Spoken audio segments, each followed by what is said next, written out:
உங்களை ஒதுக்கிட்டாங்க. ஒண்ணு உங்ககிட்ட ஒண்ணும் இல்லைன்றதுக்காக இருக்கலாம், இல்ல உங்களுடைய பறித்துக்கிட்டு விட்டுறலாம். எது உங்களுக்கு நடந்தாலும் அவங்க கிட்ட போய் வாக்குவாதம் பண்ணாது. வாக்குவாதம் நீங்க முன்னாடி போகாதீங்க, அவரை முன்னாடி அனுப்புங்க.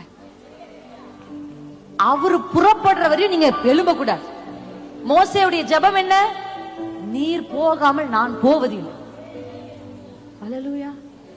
நீங்க டீல் பண்ணாதீங்க பிரச்சனையை, let him deal it. ஏன் தெரியுமா நான் அவரை டீல் பண்ண சொல்றேன்? அவர் எதை டீல் பண்ணாலும் அது வெற்றியாதான் முடியும். அவர் தலையிட்டு தோத்ததா ஒண்ணு சரித்திரமே இல்லை.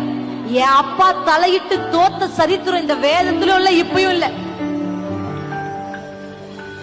அவர் எழுந்தருளட்டும், அவரு புறப்படட்டும். அதுவரை நீங்க செய்ய வேண்டியது என்ன தெரியுமா? அறைகள்ல உட்கார்ந்து, ராஜாமங்கள்ல எழுந்து, அதிகாலையில் எழுந்து, கரத்தை உயர்த்தி, கர்த்தா